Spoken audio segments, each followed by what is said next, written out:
저 동지가 지난 지가 한 달밖에 안 되는데 또 이제 입춘이 됐죠.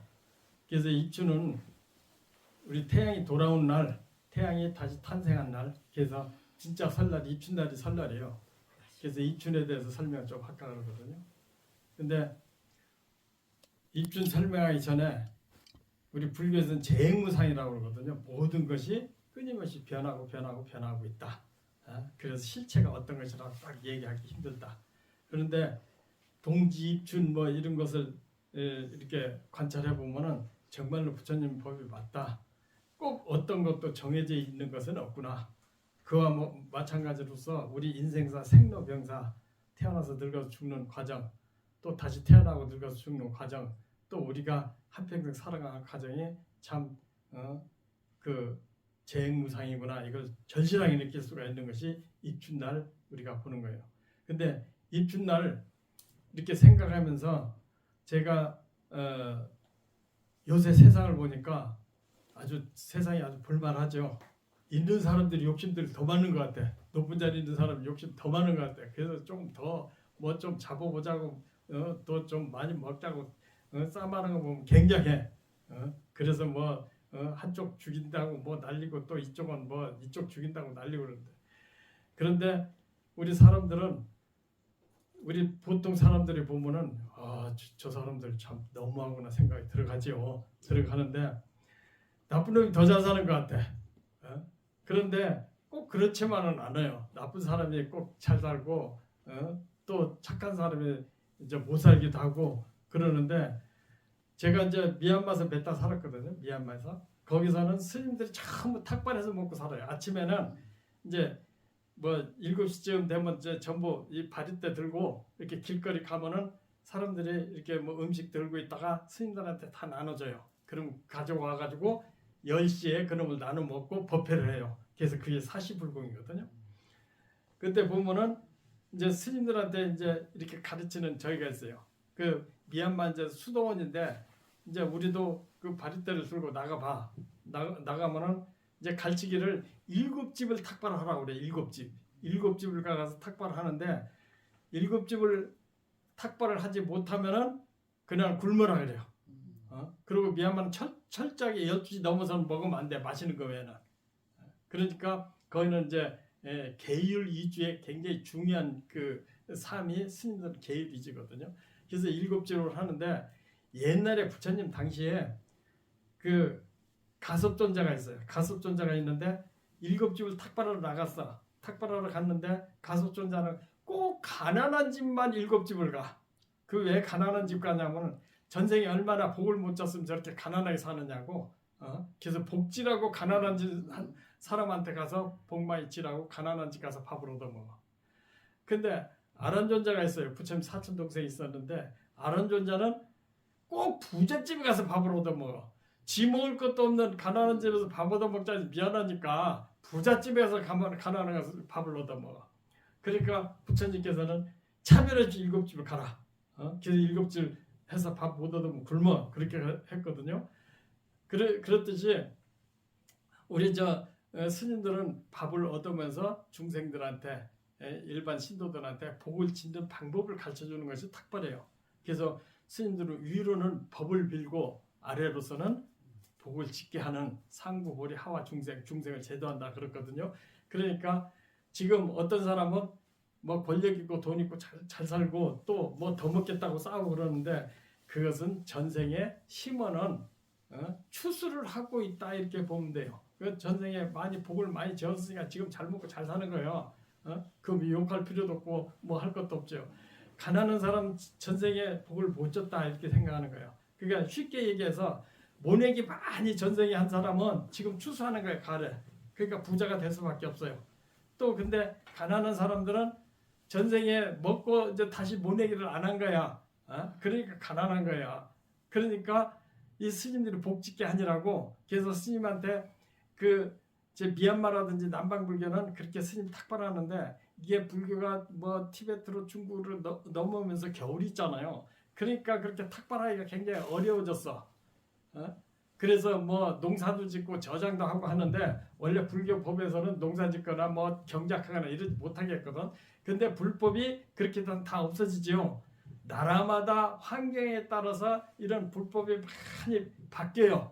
그런데 본 뜻이 바뀌면은 그 불교가 아니죠. 본 뜻이 바뀌면 안 된다 이거예요.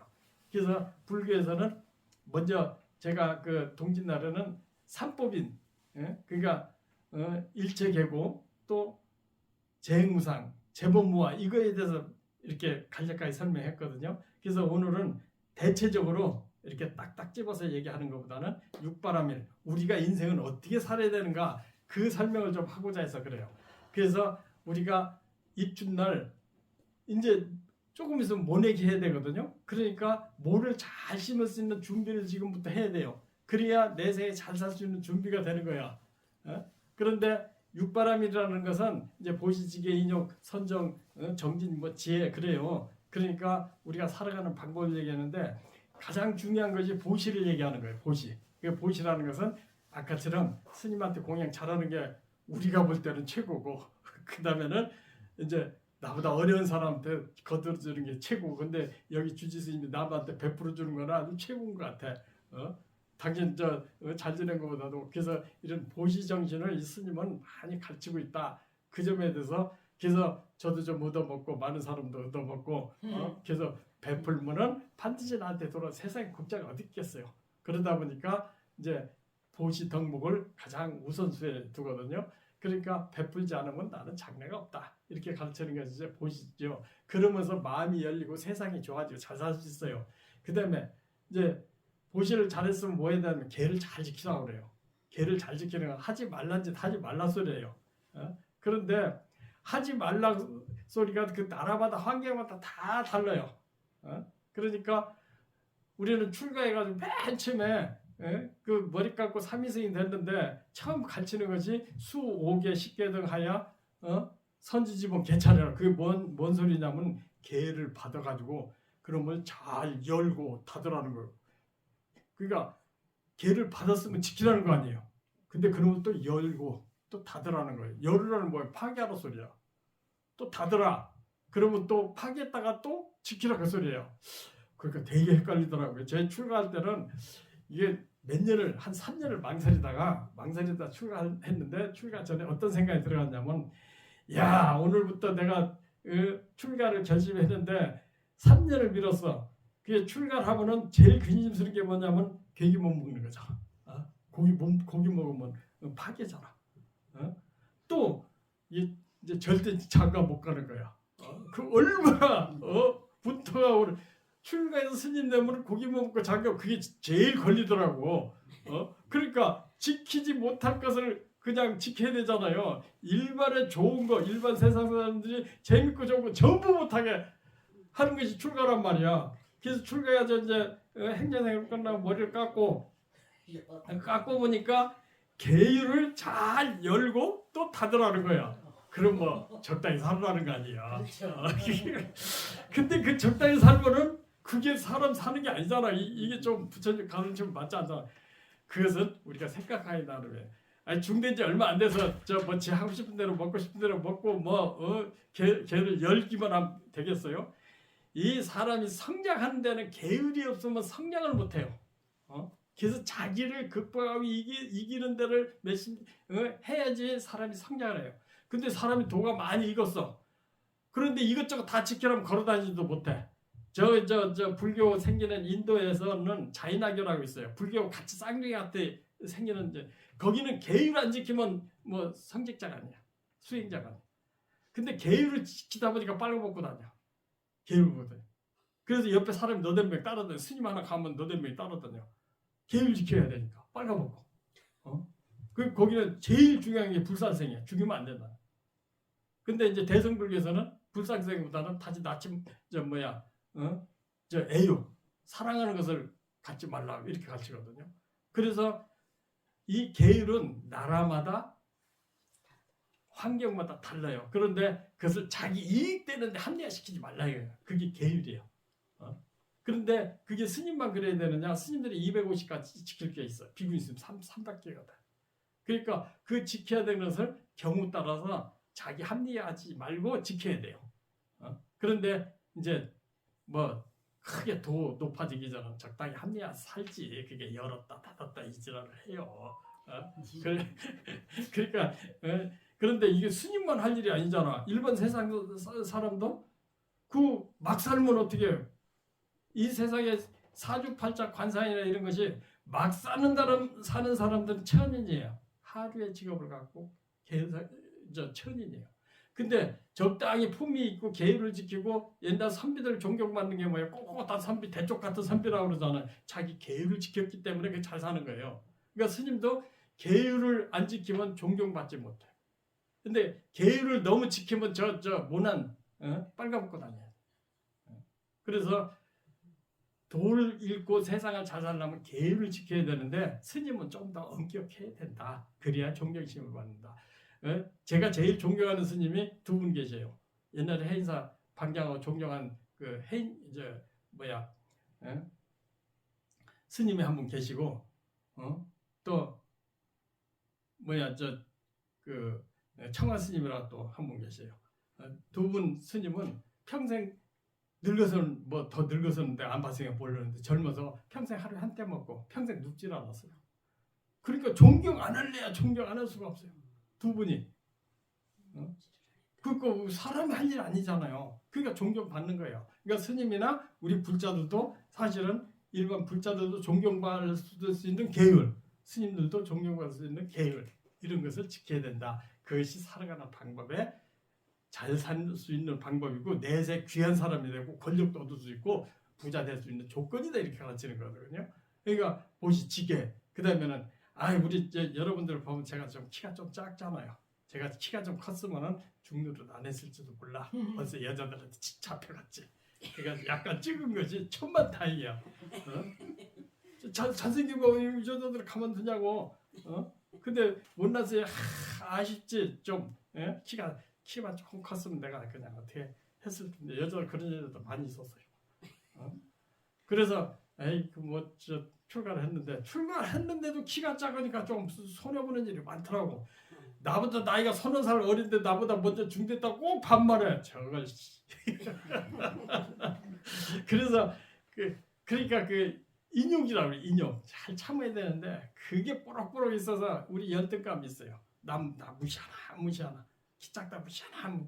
그러니까 그거 잘 참으라고. 그 못 참으면 성질이네. 그러니까 가끔 중노릇 하면서 성질 내는 게 내가 그 컴플렉스가 있어요. 키 작은 컴플렉스. 그러니까 그걸 잘 참으라 이거예요. 잘 참고 버티면은 지혜가 생긴다.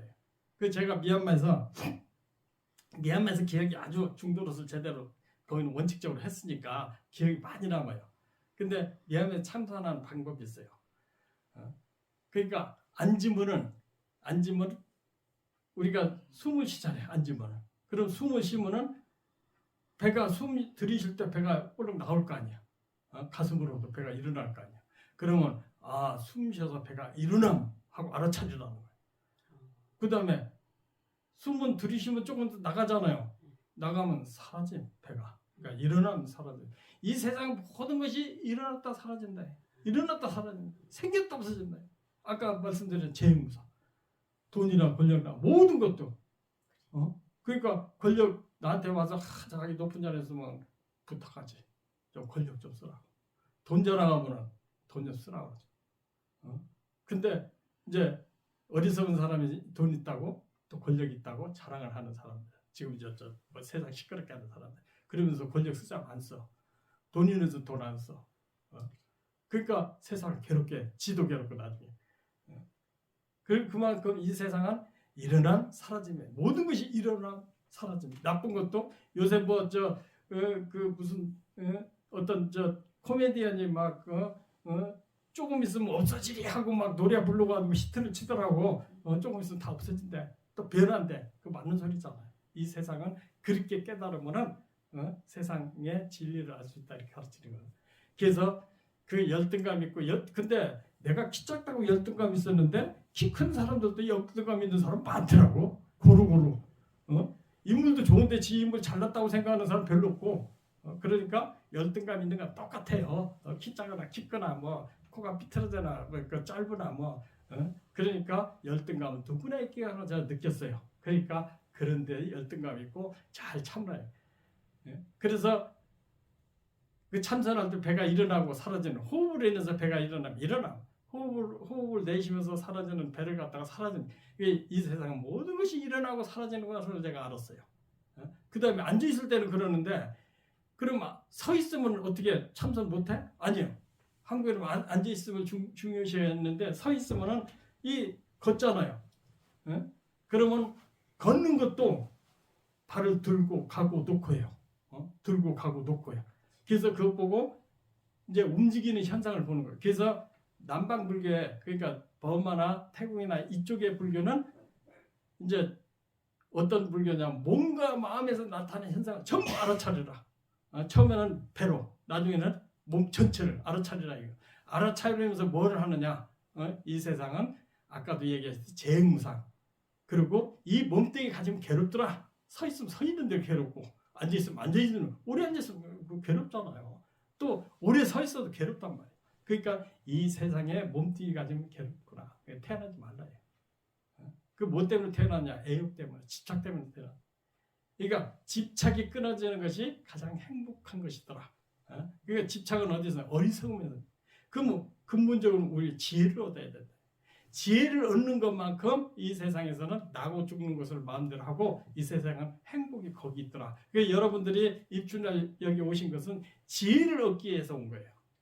입주는 것은 어저께 작년도 있고 그전에도 있고 있었지만은 금전 입춘에서 또 새롭게 타고 왔어요. 내년 입춘이 또 와요. 그러니까 끊임없이 변화되고 변화된다. 거기서 우리는 어떻게 지혜롭게 사느냐? 그래서 을사년 입춘달은 다시 한번 우리 몸과 마음을 살피면서 그것이 지혜로서 연결되는 그런 날이 됐으면 아주 고맙고 행복하겠습니다. 여러분 감사합니다.